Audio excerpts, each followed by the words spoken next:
जय भीम साथियों, आज के इस वीडियो में बाबा साहब डॉक्टर भीमराव अंबेडकर के जीवन से जुड़ी कुछ घटनाओं के बारे में चर्चा करेंगे जो आम लोगों के बीच कम ही जानकारी होगी।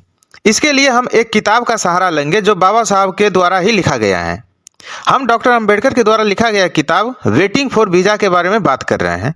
इस किताब को एक प्रकार से बाबा साहब डॉक्टर भीमराव अंबेडकर के जीवनी के रूप में देखा जाता है। यह मूल रूप से अंग्रेजी भाषा में लिखा गया था, जिसका हिंदी में अनुवाद अंबेडकरवादी लेखक तेज सिंह ने किया है। हिंदी में इस किताब को वीजा के प्रतीक्षा में शीर्षक से छापा गया है। बाबा साहब डॉक्टर भीमराव अंबेडकर बेशक एक असाधारण व्यक्तित्व के धनी थे। वह सचमुच में भारत के महान सपूत, एक महान मनीषी, एक न्यायविद, विश्व प्रसिद्ध संविधानविद और एक महान संसदवादी थे। प्रसिद्ध अंग्रेज विद्वान बेवर्ले निकोलस ने बाबा साहब को विश्व के छठा सबसे महान विद्वान के रूप में उल्लेख किया है। आत्मकथा किसी व्यक्ति की जीवन गाथा होती है जिसे वह अपने ढंग, सोच और शैली में लिखता है या लिखवाता है। हालांकि बाबा साहब डॉक्टर भीमराव अंबेडकर इतना महान व्यक्तित्व होने के बावजूद भी उन्होंने अपने लिए कोई आत्मकथा नहीं लिखी। बाबा साहब के अनुयायी और सहयोगी लोग कई बार आग्रह किया कि वे अपनी आत्मकथा लिखें ताकि समाज के आने वाले पीढ़ी उनके बारे में पढ़ सके और जान सके। यहाँ मैं एक घटना का जिक्र करना चाहूँगा। एक बार बाबा साहब डॉक्टर अंबेडकर के सबसे निकट सहयोगी शंकरानंद शास्त्री ने बाबा साहब से आग्रह किया कि वे भी अपनी आत्मकथा लिखें। शंकरानंद शास्त्री चाहते थे कि जैसे अन्य नेता अपनी आत्मकथा लिखते हैं उसी प्रकार बाबा साहब भी अपनी आत्मकथा लिखें ताकि उस आत्मकथा को पढ़कर हमारे लोग अपना उत्थान और उद्धार करने योग्य बन सकें। उनके इस आग्रह पर जवाब देते हुए बाबा साहब कहते हैं कि जो कुछ मैंने समाज और देश के लिए किया है उसका वर्णन आने वाले समय खुद ही करेगा। इसके लिए मुझे अपना जीवन चरित्र या आत्मकथा लिखने की आवश्यकता नहीं है। हमें अपने जीवन चरित्र के बजाय अपने सारे समाज के चरित्र को लिखना है ताकि लोग समझ सके कि वे भी मानव हैं। अपमान और अत्याचार को सहने वाला व्यक्ति इस धरती पर बोझ ही होता है।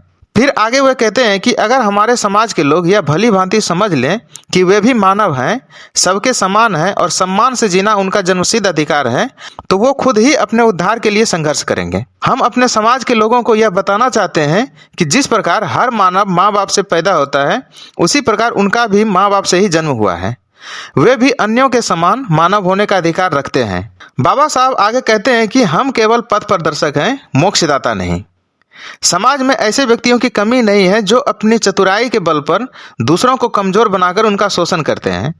इसलिए हर व्यक्ति का यह परम कर्तव्य होना चाहिए कि वह अपने दीनहीन बंधुओं को मानवता का ज्ञान देकर उन्हें ही अपना उद्धारकर्ता बनाए और स्वयं उनके उद्धार के लिए सतत प्रयत्न करें। इसलिए हम अपना जीवन चरित्र लिखने के बजाय समाज के जीवन चरित्र को लिखते हैं ताकि आने वाले समय में हमारा समाज अपने संघर्षमय जीवन से ऊंचा उठ सके और अपना विरासत को संभाल सके। बाबा साहब डॉक्टर भीमराव अंबेडकर के सबसे निकटतम सहयोगी नानक चंद रत्तू कहते हैं कि हालांकि डॉक्टर अंबेडकर ने अपनी जीवन गाथा लिखने का प्रयास किया भी था और कई बार समय मिलने पर उन्होंने इसकी थोड़ी रूपरेखा भी तैयार की थी, फिर भी अपने व्यस्त कार्यक्रम के चलते वह इसे नियमित रूप नहीं दे सके। वे आगे कहते हैं कि यदि बाबा साहब के पास कुछ दिन और समय होता और स्वास्थ्य भी उनको साथ देती तो वो अपनी आत्मकथा जरूर लिखते। साथ ही उन्हें अपने अनेक प्रकार की बड़ी बड़ी पुस्तकों को पूरा करने का अवसर मिल जाता और इसके साथ साथ बौद्ध धर्म के प्रचार प्रसार में भी महत्वपूर्ण भूमिका निभाते। लेकिन इसी बीच 6 दिसंबर 1956 को बाबा साहब का परिनिर्वाण हो गया। बाबा साहब के परिनिर्वाण के बाद उनकी आत्मकथा की कमी जो महसूस हो रही थी उस कमी को काफी हद तक यह किताब वेटिंग फॉर वीजा ने पूरा किया। इस किताब का हिंदी में अनुवाद वीजा के प्रतीक्षा में नामक शीर्षक से किया गया है। हम इस किताब को 6 खंड में देखेंगे। शीघ्र ही पहला खंड का वीडियो अपलोड कर देंगे। आप लोग इस वीडियो को लाइक कीजिए और ज़्यादा से ज़्यादा शेयर कीजिए। जय भीम, नमो बुद्धाय।